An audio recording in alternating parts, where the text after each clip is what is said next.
Seperti demikian bagian Alkitab dari kitab Mazmur pasal 40 untuk kita semua saudara-saudara yang Tuhan Yesus kasihi. Kitab Mazmur pasal 40 sebagaimana kitab Mazmur yang lainnya, kita juga akan mempelajari setiap bagian dan juga menemukan bagaimana Mazmur 40 dengan dalam hubungan dengan kitab-kitab Mazmur yang lainnya. Mari kita mulai secara bersama-sama. Kitab Mazmur pasal 40 saya menemukan bahwa ini dalam tafsiran Mary Barth dihubungkan juga dengan kitab Mazmur pasal 70, sehingga nanti kalau ketika kita pelajari kitab Mazmur pasal 70 kita menemukan bahwa ada kesamaan-kesamaan dalam kitab Mazmur pasal 40 dan kitab Mazmur pasal yang ke-70. Nah, karena itu sebagaimana biasa ini adalah kumpulan-kumpulan dari Mazmur Daud yang kalau kita lihat isinya ada beberapa bagian yang sama dengan Mazmur yang sebelumnya, bahkan nanti yang sesudahnya. Nah, judul dari Mazmur 40 itu ditulis syukur dan doa. Dalam terjemahan-terjemahan juga beberapa judul diberikan, yaitu syukur dan minta tolong atau permohonan minta tolong dalam ucapan syukur. Nah, saudara, mari kita perhatikan, saya menekankan beberapa bagian pada Mazmur 40 ini, yaitu bagian pertama yang terdiri dari ayat 2 sampai dengan ayat yang keempat. Di ayat 2 sampai dengan ayat yang keempat kita pelajari 3 hal. Yang pertama adalah bagaimana kita melihat rasa rindu dari sang pemazmur yang merindukan Tuhan, sehingga ia menceritakan di sini, aku sangat menanti-nantikan Tuhan. Lalu ia mencenguk kepadaku dan mendengar teriakku minta tolong. Kerinduan dalam bagian ini berhubungan dengan jawaban Tuhan terhadap permohonan sang pemazmur. Jadi ada bukti dari apa yang ia harapkan kepada Tuhan. Ia rindu, dalam kerinduan itu ia katakan, aku menantikan Tuhan, dan dalam penantian itu Tuhan menjawabnya. Dan ini artinya Tuhan memberi perhatian sehingga Tuhan menjawab apa yang ia harapkan. Memang kita selalu percaya bahwa ketika kita merindukan Tuhan, itu rindu kita itu bukan rindu yang kosong tanpa harapan, tapi kita merindukan agar Tuhan menjawab apa yang kita inginkan, apa yang kita harapkan dari Tuhan. Sehingga dengan cara itu kita selalu menanti-nantikan Tuhan. Nah, di Mazmur-Mazmur sebelumnya itu kita juga pelajari, misalnya di Mazmur yang pasal yang kelima, saat sang pemazmur mengatakan, aku mengatur-atur persembahanku dan menanti-nantikan Tuhan, atau menunggu-nunggu untuk melihat apakah Tuhan menjawab apa yang persembahanku diterima, apakah Tuhan mendengarkan saya. Nah, di bagian ini, di bagian yang pertama, jawaban Tuhan itu diumpamakan oleh sang pemazmur dengan, ia mengangkat kakiku di atas bukit batu. Ia meluputkan aku dari lumpur rawa dan menempatkan kakiku di atas bukit batu. Khusus untuk bagian ini itu sedikit mirip dengan kitab Habakuk pasal yang ketiga ayat yang ke-9, 19, di mana sang penulis Habakuk mengatakan bahwa ia menempatkan kakiku di atas bukit-bukit batu, atau kakiku berjejak di bukit-bukit batu. Jadi saudara-saudara, di bagian pertama dalam ucapan syukur dan pengakuan dosa, ucapan syukur dan permohonan, ucapan syukur dalam permohonan, kita melihat bagaimana sang pemazmur mengakui apa yang diberikan, apa yang dikerjakan, apa yang dilakukan Tuhan bagi dirinya. Sehingga ini benar-benar merupakan pengalamannya selalu di setiap mazmur yang kita baca. Nah, karena itu apa yang harus ia lakukan kepada Tuhan? Karena ketika ia meminta pertolongan Tuhan dalam doa dan ucapan syukurnya, lalu Tuhan menjawab dia dengan mengangkat dia, mengeluarkan dia dari persoalannya, dari penderitaan yang ia tulis pada bagian ini sebagai lubang kebinasaan dan lumpur rawa. Di sini di ayat 4 ia kemudian mengatakan, ia memberikan nyanyian baru dalam mulutku untuk memuji Allah kita. Banyak orang yang melihatnya menjadi takut lalu percaya kepada Allah. Nah, itulah bagian yang pertama dari apa yang diceritakan oleh sang pemazmur tentang bagaimana ia mengalami situasi yang dibebaskan oleh Tuhan dari lumpur atau dari dalam keadaan yang ia sebut sebagai lumpur rawa dan lubang kebinasaan. Dan dalam pengalaman itu Tuhan menyelamatkan dia. Penyelamatan Tuhan itu baginya seperti nyanyian baru dan jiwa yang baru, semangat yang baru. Sehingga dengan semangat yang baru, nyanyian yang baru itu ia memuji Allah. Dan ketika dia cerita, banyak orang melihatnya dan menjadi takut karena dalam kaitan dengan ini adalah musuh-musuhnya. Sekali lagi, musuh-musuh yang seolah-olah membawanya ke dalam lubang kebinasaan, ke dalam lumpur rawa. Sehingga ketika Allah menariknya keluar, Allah membebaskan dia, orang-orang yang menjadi musuh-musuh atau orang-orang yang merancangkan kejahatan-kejahatan itu melihat keselamatan yang Tuhan Allah kerjakan padanya, lalu mereka menjadi takut. Itulah pengakuan sang pemazmur pada bagian yang pertama. Nah, mari kita lihat bagian yang kedua. Bagian yang kedua kita temukan pada ayat yang kelima sampai dengan ayatnya yang ke-9. Di ayatnya yang kelima sampai dengan ayatnya yang ke-9 kita menemukan bagaimana sang pemazmur bercerita tentang kebahagiaan orang-orang yang percaya kepada Tuhan. Nah, kalau kita temukan ini di mazmur-mazmur sebelumnya, kita melihat bagaimana sang pemazmur bercerita selalu tentang ucapan syukur yang pertama tadi dan rasa yang dialami oleh orang-orang yang menaruh percaya kepada Tuhan. Bagaimana orang-orang yang menaruh percaya kepada Tuhan itu melihat dan mengalami kasih setia Tuhan. Nah, karena itu di ayat 5 sampai dengan ayat yang ke-9 kita lihat apa yang Tuhan kerjakan bagi sang pemazmur. Di ayat yang kelima, berbahagialah orang yang menaruh kepercayaan pada Tuhan, yang tidak berpaling kepada orang-orang yang angkuh atau kepada orang-orang yang telah menyimpang kepada kebohongan. Nah, saudara-saudara, ini kita lihat bahwa orang yang menaruh harap kepada Tuhan itu pasti berbahagia atau akan bertahan selamanya. Karena apa? Karena pengharapan kepada Tuhan itu lebih kuat daripada apa yang dia katakan orang yang sombong dan angkuh. Lalu kalau saya hubungkan dengan mazmur-mazmur sebelumnya, saya melihat juga secara khusus dalam Mazmur 33 ayat yang ke-16 sampai dengan ayat yang ke-17 tentang bagaimana orang yang menaruh harap kepada kekuatan manusia yang angkuh. Di Mazmur 33 ayat 16 dan 17 ia mencontohkan tentang orang yang menaruh harap kepada kekuatan dan kekuasaan. Dia menulis, seorang raja tidak akan selamat oleh besarnya kuasa, seorang pahlawan tidak akan tertolong oleh besarnya kekuatan. Nah, kuda adalah harapan sia-sia untuk mencapai kemenangan, yang sekalipun besar kentakansannya tidak dapat memberi keluputan. Nah, saudara, ini adalah pengalaman dari sang pemazmur yang mau menceritakan bahwa orang-orang yang disertai oleh Tuhan, orang-orang yang menaruh harap kepada Tuhan, itu adalah orang-orang yang berbahagia. Kenapa? Karena kekuatan Tuhan kita tahu, kekuatan Tuhan pasti kita semua ya dan amin, tidak terbatas, tidak berakhir selama-lamanya dan lebih kuat dari segala-galanya. Tentu saja sebab Tuhanlah sumber segala kekuatan. Karena itu contoh tadi di Mazmur 33 ayat yang ke-16 dan ayat yang ke-17 yang menceritakan tentang kekuatan-kekuatan dunia ini.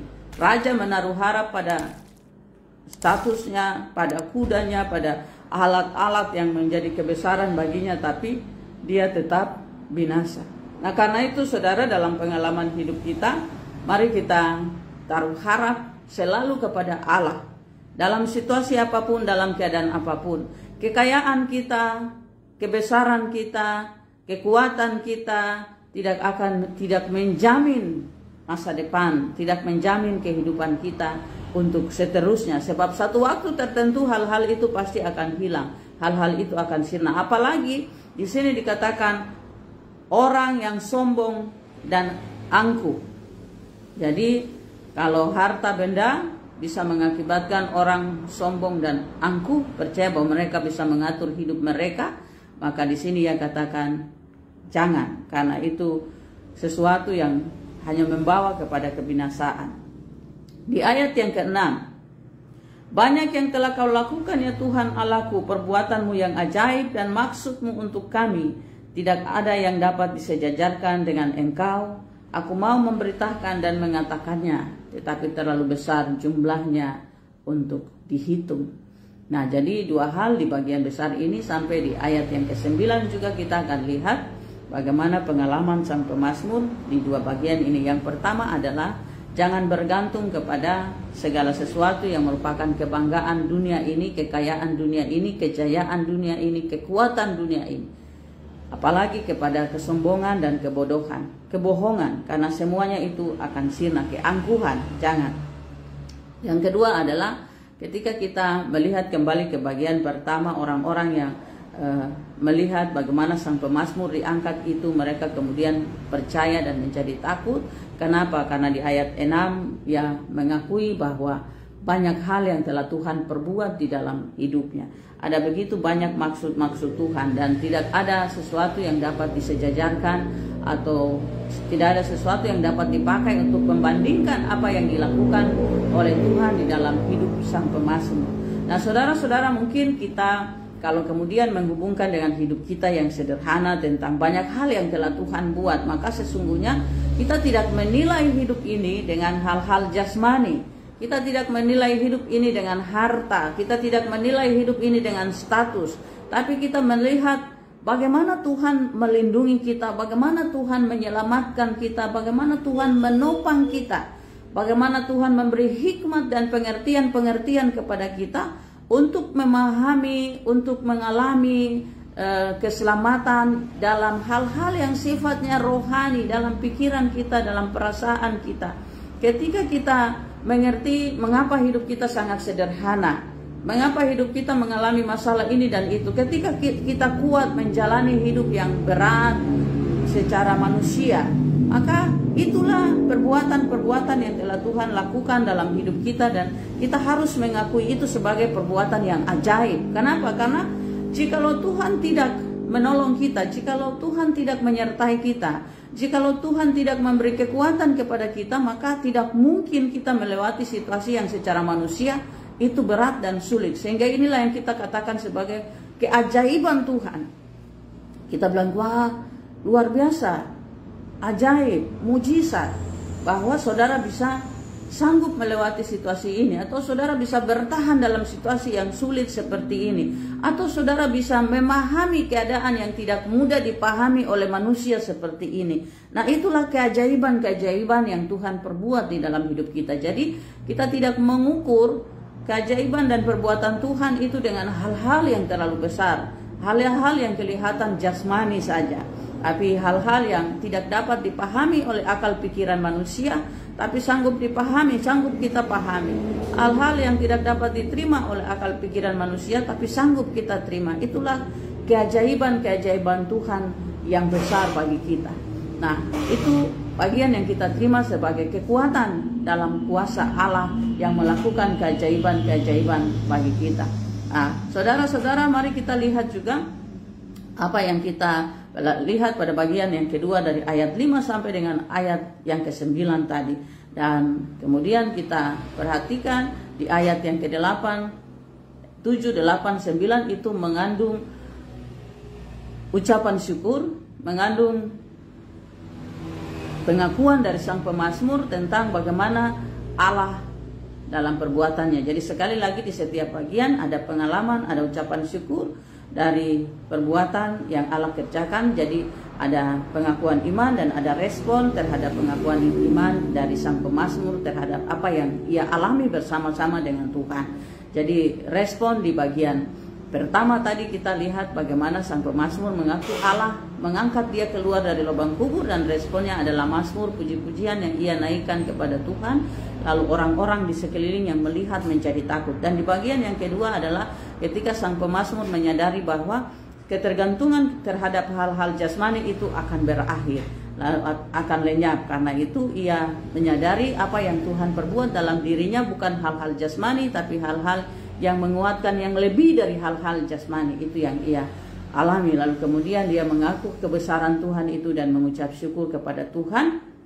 Dengan ayat yang 9 dia mengatakan, aku suka melakukan kehendak-Mu ya Allahku, Taurat-Mu ada di dalam dadaku. Nah, inilah ucapan syukur dari sang pemazmur. Jadi ucapan syukur sekali lagi kita sudah pahami dengan bukan hanya menyanyi, bukan hanya berdoa, bukan hanya melakukan apa yang Tuhan kehendaki, tapi apa yang Tuhan mau itu dalam kita sebut sebagai kesukaan, menjadi kesukaan kita. Kita senang, suka dengan apa yang Tuhan kehendaki, seperti apa yang dikatakan oleh sang pemazmur, Tauratmu ada di dalam dadaku, itu menjadi lambang bahwa kita menyukai apa yang dikatakan Tuhan. Nah, kalau kita hubungkan ini dengan kitab Mazmur, itu kita menemukan Mazmur pasal 3 itu dituliskan bahwa tuliskanlah dalam loh hatimu. Jadi di dalam hati kita menulis Taurat Tuhan, firman Tuhan, hikmat Tuhan, dan sang pemazmur mengatakan Tauratmu di dalam dadaku. Nah, ini yang kita pelajari dari bagian yang ketiga. Bagian yang keempat kita temukan pada ayat yang ke-10 sampai dengan ayat yang ke-11.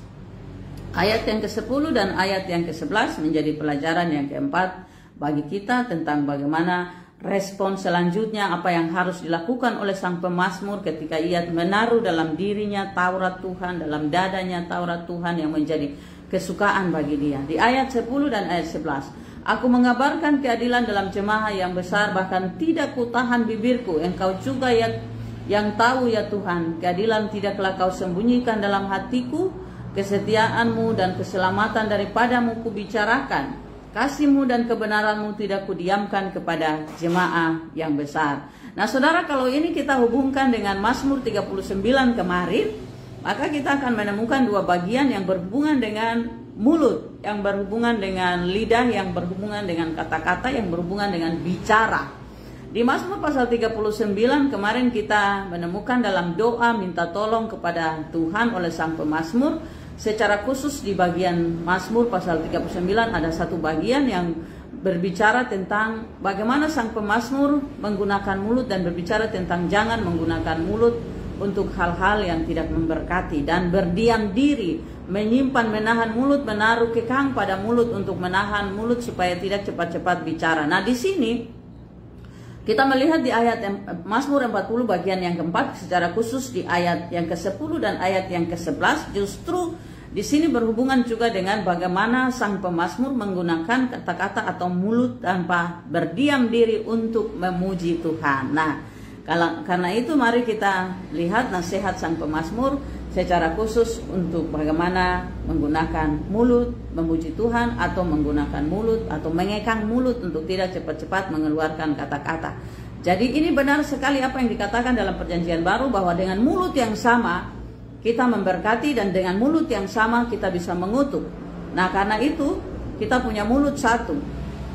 Kita semua sepakat bahwa mengapa mulut itu cuma satu, supaya kita hanya mendengar, kita hanya bicara satu kali saja atau bicara lebih sedikit. Kita punya dua telinga supaya kita mendengar lebih banyak, atau kalau mendengar dua kali bicara satu kali. Kita punya mata dua supaya melihat dua kali bicara satu kali, melihat lebih banyak bicara lebih sedikit. Karena itu hati-hati dalam menggunakan mulut. Apakah mulut kita, kata-kata kita itu adalah kata-kata yang mengeluarkan ucapan berkat, ucapan penghiburan, kata-kata yang mengeluarkan kata-kata yang memberkati, kata-kata yang menolong, kata-kata yang menopang, ataukah sebaliknya kata-kata yang mengutuk, kata-kata yang merendahkan, kata-kata yang melemahkan. Nah, perhatikan ayat 10 dan 11. Dia bicara, tidak kutahan bibirku, aku mengabarkan keadilan dalam jemaah yang besar, bahkan tidak kutahan bibirku. Jadi dengan sukacita, dengan terus menerus dia mau bicara, menceritakan tentang apa yang ia alami bersama dengan Tuhan.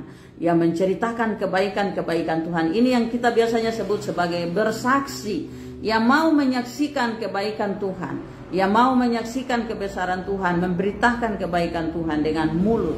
Dan di situ dikatakan, keadilan tidaklah kusembunyikan dalam hatiku, kesetiaanmu dan keselamatan daripadamu kubicarakan. Kasih-Mu dan kebenaran-Mu tidak kudiamkan kepada jemaah. Jadi ini yang saya katakan tadi, saudara, dengan mulut yang sama kita memberkati, tapi juga hati-hati dengan mulut yang sama kita mengeluarkan kata-kata yang tidak memberkati. Karena itu hati-hati menggunakan mulut untuk menyampaikan sesuatu.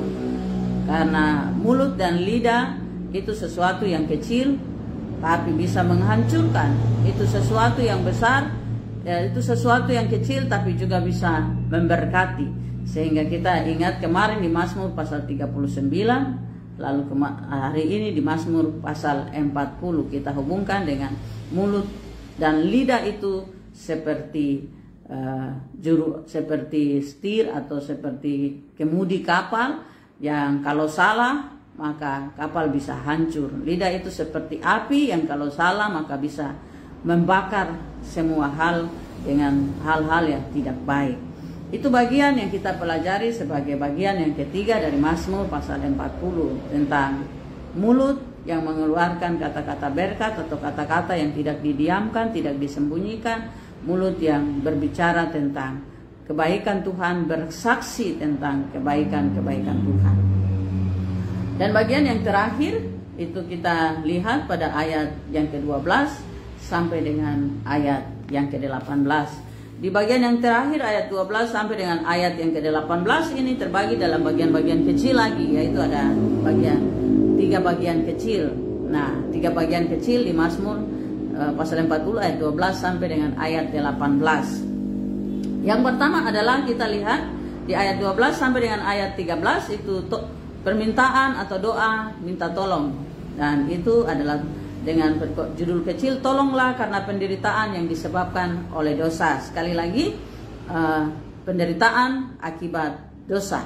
Nah, karena akibat dosa maka kemudian ia mengaku, sang pemazmur mengakui bahwa ia mengalami penderitaan. Sekali lagi kita kembali juga ke Mazmur-Mazmur sebelumnya, secara khusus misalnya di Mazmur 38, bahwa kita menemukan ada penderitaan akibat dosa kita dan penderitaan sebagai kasih karunia yang diizinkan oleh Tuhan dalam hidup kita.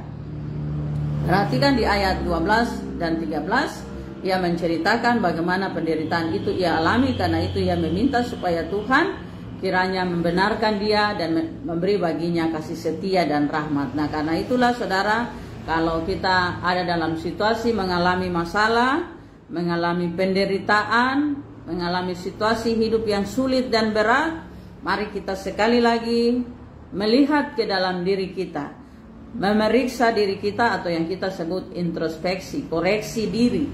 Apakah masalah ini, apakah penderitaan ini terjadi karena dosa kita atau itu adalah rahmat Tuhan? Karena dosa kita maka kita harus mengakui bahwa kalau itu akibat dosa kita maka kita harus bertobat dan menerima resiko dari apa yang kita lakukan sebagai penderitaan tersebut. Tapi kalau itu adalah rahmat Tuhan, maka kita minta tolong supaya Tuhan memampukan kita, menguatkan kita untuk terus bertahan dalam penderitaan yang sedang kita alami. Karena tentu saja kita mengaku bahwa Tuhan mengizinkan kita menderita, dan Tuhan akan menguatkan kita untuk menjalani penderitaan itu. Tuhan tidak akan melepaskan kita. Tuhan pasti akan menguatkan kita untuk menjalani penderitaan yang sedang kita jalani jika itu diizinkan oleh Tuhan dan ketika kita mengakui kesalahan kita.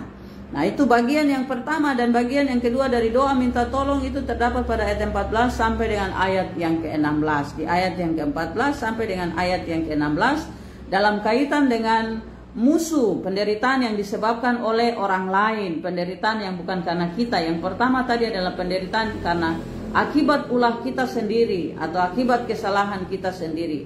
Yang kedua adalah penderitaan yang kita alami yang terjadi karena diakibatkan oleh orang lain, orang yang merencanakan kejahatan, orang yang merencanakan hal-hal tidak baik, orang yang berlaku tidak adil, berlaku licik, orang yang berlaku curang, culas, iri hati terhadap kita sehingga membuat kita hidup dalam penderitaan. Nah, itulah bagian yang kedua.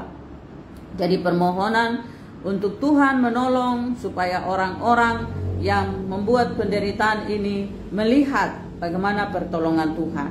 Nah, perhatikan bagaimana ia meminta, berkenanlah kiranya Engkau ya Tuhan untuk melepaskan aku. Tuhan, segeralah menolong aku, biarlah mendapat malu dan tersipu-sipu mereka yang ingin mencabut nyawaku. Biarlah mundur dan kena noda mereka yang mengingini kecelakaanku. Biarlah terdiam karena malu mereka yang mengatai aku syukur, syukur. Nah, saudara-saudara, ini saya juga temukan di kitab Mazmur pasal 35 tentang musuh-musuh yang selalu senang dan bersukacita, mengatakan syukur, syukur waktu lihat orang lain susah. Jadi ada satu kata yang saya lihat ditulis di satu track, di belakang track, itu ditulis begini: orang sangat suka atau senang melihat orang susah, tapi juga orang susah melihat orang senang. Aneh ya, orang suka melihat orang susah, orang susah senang melihat orang susah melihat orang senang. Jadi ini artinya kalau ada orang yang mengalami kesulitan atau masalah atau misalnya jatuh dalam persoalan-persoalan, terus ada musuhnya atau orang yang tidak suka itu akan bilang, ya syukur sekarang lihat keadaanmu, syukur sudah jatuh, ya syukur supaya tobat begitu. Jadi syukurnya itu bukan syukur untuk sukacita, syukur itu bukan syukur yang baik, tapi syukur itu adalah syukur negatif. Syukur sudah supaya kau tobat, syukur. Nah sekarang lihat sendiri. Jadi artinya itu melihat keadaan orang lain yang susah lalu bersyukur atas keadaan orang yang susah itu. Jadi ini orang yang senang lihat orang susah. Lalu ada orang yang susah lihat orang senang, susah lihat orang senang. Jadi tidak senang lihat orang senang. Jadi kalau orang senang dia rasanya susah sekali orang senang. Jadi kemudian dia marah, dia benci, iri hati terhadap orang yang senang. Nah itulah situasi di mana sang pemazmur juga alami. Sehingga kita harus akui bahwa keadaan-keadaan di dalam Alkitab yang terjadi berabad-abad tahun lamanya, itulah juga yang kita alami dalam hidup kita hari ini. Karena itulah Alkitab mengatakan, pengkhotbah mengatakan apa yang sudah ada akan ada. Dan itu terjadi kembali lagi, berulang kembali lagi dalam hidup anak-anak Tuhan di bawah matahari. Begitulah pengkhotbah mengatakannya. Nah itu bagian yang kedua dari bagian terakhir. Dan bagian yang terakhir dari Mazmur pasal 34 adalah ayat 17 sampai dengan ayat 18, yaitu bahagia orang yang ditolong oleh Tuhan. Nah ini sama dengan bagian yang terdapat pada bagian pertama, yaitu kebahagiaan orang-orang yang menaruh harap kepada Tuhan. Dan ayat 17 dan 18 itu mari kita lihat, biarlah bergembira dan bersukacita karena engkau semua orang yang mencari engkau. Biarlah mereka yang mencintai keselamatan daripadamu tetap berkata, Tuhan benar.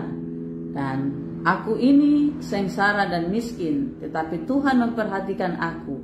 Engkaulah yang menolong aku dan meluputkan aku, ya Allahku, janganlah terlambat. Nah, saudara-saudara yang Tuhan Yesus Kristus kasihi, kita kembali ke bagian kedua yang tadi saya maksudkan tentang berbahagialah orang yang menaruh kepercayaan pada Tuhan. Jadi menyaksikan kebaikan-kebaikan Tuhan bukan tentang hal-hal jasmani, bukan tentang hal-hal duniawi yang Tuhan beri sebagai keajaiban-keajaiban atau mujizat-mujizat di dalam hidup orang percaya, tetapi kita perhatikan jika kita hubungkan di bagian terakhir ayat 17 dan 18, dia mengaku bahwa aku ini sengsara dan miskin dalam hubungan dengan dimusuhi, dalam hubungan dengan kelemahan-kelemahan dan masalah-masalah yang sedang ia hadapi, tetapi ia melihat keajaiban Tuhan yang menopangnya, keajaiban Tuhan yang memberinya pengertian, keajaiban Tuhan yang memberinya kekuatan untuk melewati, bertahan, dan memahami situasi yang tidak dapat dipahami secara manusia, secara akal pikiran, logika manusia, dan sanggup melewati situasi itu. Nah saudara, kalau kita lihat di bawah kolong langit ini atau kita lihat dalam hidup kita tiap-tiap hari, kita mengakui bahwa ada banyak sekali kemiskinan-kemiskinan jasmani yang terjadi dalam hidup orang-orang percaya kepada Tuhan saat-saat ini. Kemiskinan jasmani, tapi kita juga melihat orang-orang yang miskin secara jasmani atau orang-orang yang tidak punya hal-hal materi secara duniawi, itu lebih menjadi orang-orang yang menaruh harap dan percaya kepada Tuhan dengan sungguh. Dan orang-orang yang pasti punya iman lebih kuat atau lebih besar karena dalam situasi kemiskinan sehingga mereka bergantung penuh kepada Tuhan, dalam situasi kekurangan sehingga mereka bergantung penuh pada Tuhan. Meskipun juga kita akui bahwa ada orang-orang yang miskin secara jasmani yang kemudian tidak mau mengakui bahwa Tuhan ada. Kenapa? Karena banyak juga yang mengatakan bahwa kalau Tuhan ada, kenapa Tuhan membiarkan saya miskin? Kalau Tuhan ada, kenapa Tuhan membiarkan kami menderita? Kalau Tuhan ada, kenapa Tuhan tidak menolong kami? Nah, itu kembali lagi kepada bagaimana cara seseorang melihat dan menyadari kehadiran Tuhan di dalam hidupnya. Itu satu. Yang kedua juga, bagaimana cara seseorang memahami berkat-berkat Tuhan dan kemudian hidup di dalam berkat-berkat itu. Sehingga ketika kita mengatakan bahwa kita miskin secara jasmani tapi kita kaya dalam roh, maka itu benar-benar kekuatan. Sebab apa? Sebab kekuatan di dalam roh itu berbeda dengan kekayaan secara jasmani, dan itu yang kita terima oleh sang pemazmur di pagi hari ini. Secara khusus di ayat 18 yang ia katakan, aku ini sengsara dan miskin, tetapi Tuhan memperhatikan aku. Nah, sekali lagi bagian ini mari kita hubungkan bukan hanya dengan hal-hal materi, tetapi dalam kesengsaraan dan kemiskinan, dalam hal pikiran yang tidak mampu, kekurangan berpikir atau kekurangan hikmat, tidak memahami hidup ini, tidak memahami arti penderitaan, masalah-masalah yang dihadapi, tapi Tuhan tetap terus memberi kepada kita kasih setianya. Dan ini yang dimaksudkan dengan sang pemazmur dari bagian ini. Sehingga dalam keterbatasan kita, dalam ketidakmampuan kita, apa yang kita tidak mengerti, mari kita bergantung pada Tuhan. Kita meminta Tuhan memperhatikan kita supaya Tuhan memenuhi kita dengan kekayaan hikmat-Nya untuk mengerti apa yang Tuhan rancang bagi kita, untuk mengerti penderitaan yang sedang kita hadapi. Karena ini secara khusus sang pemazmur bersyukur atas kelepasan yang Tuhan kerjakan baginya terhadap musuh-musuhnya, terhadap orang-orang yang membencinya, dan terhadap situasi di mana ia seperti ada di dalam lubang kubur dan seperti ada di dalam lumpur rawa. Sehingga ketika Tuhan mengangkat dia dari lumpur rawa, itulah yang ia sebut sebagai keajaiban yang Tuhan kerjakan baginya. Nah, saudara-saudara yang Tuhan kasihi, kiranya kita diberi kemampuan oleh Tuhan untuk terus hidup bersama-sama dengan Tuhan dalam seluruh pengalaman kita. Menanti-nantikan Tuhan, merindukan Tuhan, selalu mengharapkan Tuhan menjenguk, selalu mengharapkan Tuhan melihat, selalu mengharapkan Tuhan mendengar, meskipun kadang-kadang lambat dalam pikiran kita, meskipun kadang-kadang Tuhan tidak menjawab dalam pikiran kita, tetapi mari kita lihat bagaimana kita menaruh harap kepada Tuhan supaya kita menemukan jawaban Tuhan bukan oleh apa yang kita mau, tapi apa yang Tuhan rancangkan bagi kita. Sehingga ketika kita memuliakan Tuhan, kita memuji Tuhan, kita juga mengakui dengan mulut kita, cepat-cepat mengatakan dengan mulut kita atau bersaksi dengan mulut kita apa yang Tuhan lakukan di hidup kita. Sehingga bagaimana menggunakan mulut seperti kemarin kita temukan di Mazmur 39 dan hari ini kita temukan di Mazmur 40, bahwa mulut yang sama haruslah kita pakai untuk menyaksikan kebesaran Tuhan, bersaksi tentang Tuhan, mengeluarkan kata-kata yang memberkati, bukan kata-kata yang tidak memberkati, mengeluarkan kata-kata yang memberi pengharapan, bukan kata-kata yang menjatuhkan, mengeluarkan kata-kata yang menguatkan, bukan kata-kata yang melemahkan. Itu yang kita temukan pada bagian Mazmur ini. Sehingga dalam keadaan miskin, kekurangan hikmat, kekurangan pengertian, lemah, kekurangan tenaga untuk menjalani hidup, kita bilang meskipun saya miskin dan tidak berdaya, sengsara, tetapi kita tetap mengakui bahwa Tuhan memperhatikan kita. Tuhan Yesus memberkati saudara untuk pagi hari ini, secara khusus dalam proses pembelajaran firman Tuhan pada bagian Mazmur 40. Dan sebagaimana biasa, bagian ayat Alkitab yang menambahkan untuk kita dari kitab Mazmur 40. Kemarin kita di 3 hari kita fokus atau kita menghafal Yohanes pasal 1 ayat yang ke-12, dan saya senang sekali terus mengajak kita untuk melengkapi bagian-bagian Mazmur dengan tetap masih ada dalam Injil Yohanes. Dan kali ini kita akan pergi ke Injil Yohanes pasal yang ke-15. Di Injil Yohanes pasal yang ke-15 kita akan melihat pada ayat yang ke-7. Injil Yohanes pasal 15 ayat yang ke-7, supaya bagaimana kita hubungkan hari-hari kita dengan belajar kebenaran firman Tuhan. Apa yang kita terima dari proses belajar firman Tuhan itu menguatkan kita supaya kita seperti Tidak seolah-olah sia-sia belajar firman Tuhan atau belajar firman Tuhan sebagai satu rutinitas, tetapi kita benar-benar dikuatkan oleh bagian-bagian Alkitab bagaimana kita terus belajar firman Tuhan. Injil Yohanes pasal 15 ayat yang ke-7 itu yang ingin saya bagikan sebagai ayat Alkitab untuk 3 hari ke depan, untuk hari ini, hari Sabtu dan nanti ke hari Senin, untuk melengkapi bagian Mazmur-Mazmur yang telah kita pelajari. Injil Yohanes pasal 15 ayat 7 dituliskan, "Jikalau kamu tinggal di dalam aku dan firman-Ku tinggal di dalam kamu, mintalah apa saja yang kamu kehendaki dan kamu akan menerimanya." Wah, bagus sekali. Jikalau kamu tinggal di dalam aku dan firman-Ku di dalam kamu, mintalah apa saja yang kamu kehendaki dan kamu akan menerimanya. Nah, saudara-saudara yang Tuhan kasihi, pasti kita semua mau supaya apa yang kita rindukan itu kita terima. Dan seperti juga dalam Mazmur pasal 1 yang mengatakan bahwa orang yang berbahagia itu merenungkan Taurat Tuhan, firman Tuhan siang dan malam, dan apa saja yang diperbuatnya berhasil. Tentu saja apa yang baik. Jadi kalau kita tinggal di dalam Tuhan, di dalam firman-Nya, seperti tadi yang kita pelajari, meskipun saya miskin dan menderita, tetapi Tuhan memperhatikan saya, maka percayalah bahwa yang dimaksudkan oleh Yesus, apa yang kita minta dalam kebaikan-kebaikan, hikmat, pengertian, kekuatan, kesabaran, kemampuan untuk memahami situasi penderitaan yang kita hadapi. Kalau kita kuat di dalam firman Tuhan, merenungkan firman, dan firman itu tinggal di dalam kita, percaya saudara akan mendapatkan apa yang saudara minta. Dalam hikmat Tuhan, dalam pengertian, kekuatan-kekuatan yang Tuhan beri. Tinggallah di dalam aku dan aku di dalam kamu. Jikalau kamu tinggal di dalam aku dan firman-Ku tinggal di dalam kamu, mintalah apa saja yang kamu kehendaki dan kamu akan mendapatkannya. Tulis pada kolom komentar, kuatkan saya Tuhan untuk tinggal di dalam firman-Mu. Sebab tidak mudah untuk tinggal di dalam firman Tuhan. Sehingga kekuatan firman Tuhan yang tinggal di dalam kita memampukan kita untuk berjalan dalam kebenaran-kebenaran firman Tuhan. Tuhan Yesus memberkati kita yang telah bersama-sama merenungkan firman Tuhan di pagi ini. Amin.